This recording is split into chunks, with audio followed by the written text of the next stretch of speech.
যারা গণহত্যা করেছে, গণহত্যাকারী দলের দোসর হিসেবে আমরা তাদেরকে চিহ্নিত করব। একদম পরিষ্কার কথা, কোনো ছাড় নেই। তাদেরকে গণহত্যাকারী দলের দোসর হিসেবে চিহ্নিত করব। এইটা ছিল শেখ হাসিনা মনোভাব এবং অস্ত্র। আর আল্লাহর কি রহমত এবং আল্লাহর কি কুদরত, এটি এখন শেখ হাসিনার উপরেই এই অস্ত্র প্রয়োগ হচ্ছে। আপনি প্রথমেই উল্লেখ করেছেন সাংবিধানিক পদগুলি পর্যায়ক্রমে শূন্য হচ্ছে এবং রাষ্ট্রপতি যদি না থাকেন তাহলে কি হবে। একটি বিষয় খেয়াল রাখা লাগবে, আমরা এখন যে অবস্থায় আছি এটি হলো একটা ছাত্র গণ অভ্যুত্থান জনিত সরকার। সংবিধানে ছাত্র গণ অভ্যুত্থান অথবা কোন অভ্যুত্থানের কোন শব্দ নাই, এটা মগজে রাখতে হবে। তাহলে একেবারে সাংবিধানিক সাংবিধানিক সাংবিধানিক যারা এই ধরনের জেকের করেন তাদের মগজ পরিষ্কার হওয়া লাগবে।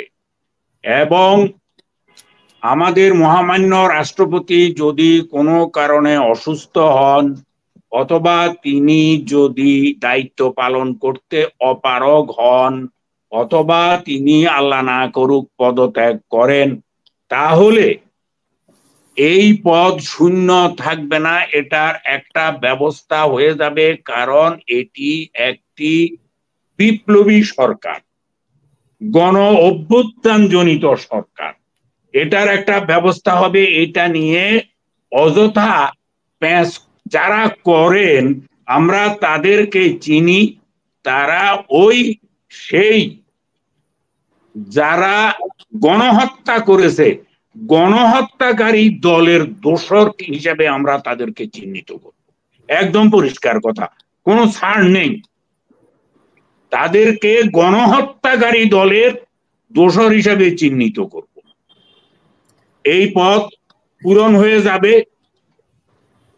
পরবর্তী আছেন প্রধান বিচারপতি, তিনি এটা টেক ওভার করতে পারেন।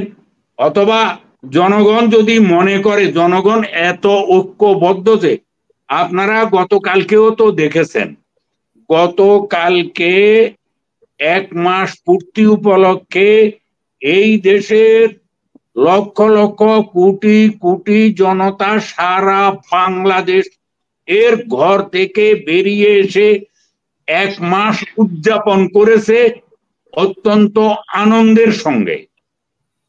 এবং তারা ঘোষণা করেছে যে তারা এই দেশে জনগণের অধিকার নিশ্চিত করা ছাড়া ঘরে ফিরবে না। অতএব এই ব্যাপারে দুশ্চিন্তার কোনো কারণ আছে বলে আমি মনে করি না। আমার সম্মানিত সহ আলোচক কি মনে করেন আল্লাহ জানেন। বিশেষ করে বাকি যে 3 জন আছেন, বিশেষ করে 2 জনকে তো আমি জানি খুব ভালো করে, ওনারা রাজনৈতিকভাবে অত্যন্ত অভিজ্ঞ এবং দক্ষ ব্যক্তি, ওনারাও ওনাদের মতামত প্রকাশ করবেন। এটি গেল এক। নির্বাচন কমিশনের বিষয়ে যদি আলোচনা করতে হয় তো একটু পরে করি, কিন্তু মহামান্য রাষ্ট্রপতির উপরে এই মুহূর্তে পদত্যাগ করার কোনো চাপ আছে বলে আমি মনে করছি না, অথবা এই রকম কোন নমুনা আমরা কেউ এখনো দেখতে পাইনি। তিনি এখনো এই ছাত্র গণ অভ্যুত্থান জনিত যে বিপ্লবী সরকার, এই সরকারের সিদ্ধান্ত সমূহ যখনই তার কাছে যায় তিনি তাৎক্ষণিকভাবে এটি গ্রহণ করেন এবং সিদ্ধান্ত দিয়ে দেন, সঙ্গে সঙ্গে গ্যাজেটও হয়ে যায়। এবং এখন এমন ব্যবস্থা করা হয়েছে যে মহামান্য রাষ্ট্রপতি ভবন থেকে গ্যাজেট পর্যন্ত প্রকাশ হয়ে যায়, যেটি হওয়ার কথা তেজগাঁ থেকে, সেটি এখন ওটার সঙ্গে লিঙ্ক করে রাষ্ট্রপতি ভবন থেকেই গ্যাজেট হয়ে যায়।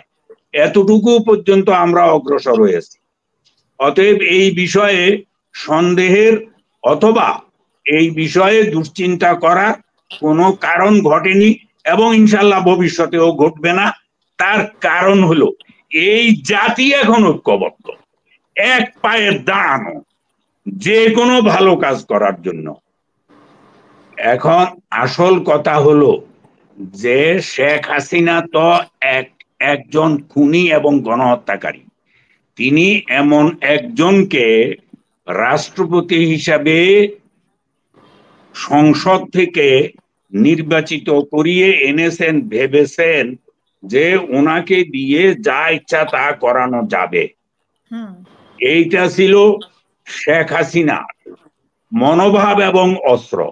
আর আল্লাহর কি রহমত এবং আল্লাহর কি কুদরত, এটি এখন শেখ হাসিনার উপরেই এই অস্ত্র প্রয়োগ হচ্ছে। এটা হলো আমাদের জন্য একটা নেয়ামত যে আমরা এই রাষ্ট্রপতিকে দিয়ে গত এক মাসে হাজার কাজ করিয়ে নিতে পেরেছি। অর্থাৎ এই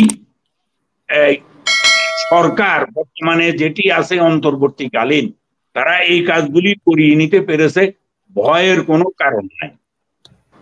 অসংখ্য ধন্যবাদ।